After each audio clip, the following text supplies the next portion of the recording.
This is going to be a video on picking up stitches from the right side of the fabric when the wrong side of the fabric is facing you. This is in correlation with a modular top where we're knitting these squares. Each square is built upon the previous one. So once we finish one square, what we need to do is pick up stitches along the edge so that we can start the next square.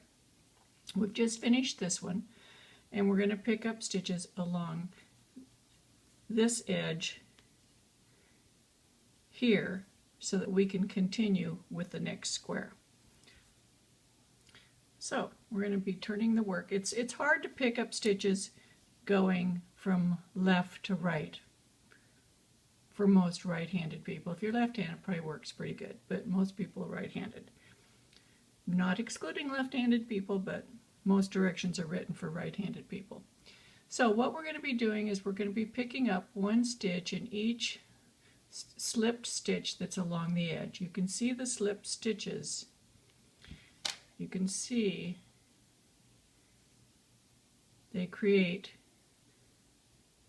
these loops on the edge. We're going to go under both legs of each slip stitch, and we're going to start with this one here, the first one down from the needle. We're not going to start with the one that we just made the stitch in. We're going to start in the very next one. Now you can use your knitting needle to pick these up. Just come from the right side of the fabric, throw your yarn around the needle and pull it through. You have a stitch on. Or if you like, you can use a crochet hook. I have one here. This one's a C. It works pretty good for this size, but E or smaller would work fine. You just bring the crochet hook under those same two loops, pick up the yarn, and put it on the knitting needle. Now you want to be careful, and you may have to rearrange the legs that you get this on in the correct order. You want the right leg of the stitch forward to the back leg. For me, it's easiest just to use the knitting needle, so that's what I'm going to do. I'm going to demonstrate that. So I'm just going to pick up 18 stitches along this edge, and I'm just going underneath the legs of the loops, both legs, and I'm keeping these stitches pretty tight on the needle while I'm doing it, so you have a nice join between the two squares, the one you just finished and the one you're going to be creating next. So I'm going along, I'm going to count. I've got 2, 4, 5, 6, 7, 8, 9, whoops, 9, 10, 11, 12, 13,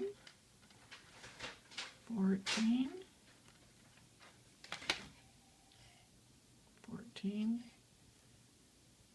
15, 16, 17, 18. So we've gone all the way down that edge. There are no more slip stitches ready, but what we do have on the other side is that center stitch that comes up. It's the central double decreases that were worked on the purl side. And what we want to do is we want to pick up a stitch right in the very top one. And in this case, sometimes it is easier to use the crochet hook. You can try it with your knitting needle. I'm just going to go right through here, right through the middle of that CDD, and I'm going to pick up the yarn with my knitting, and that's hard. So if you just take your crochet hook, go down through that stitch, pick up the yarn with the crochet hook, and put it on your needle. Then we're going to continue picking up stitches along this side, and it's the same thing. You just go through the double legs of each loop on the side of the fabric. So you can try that now.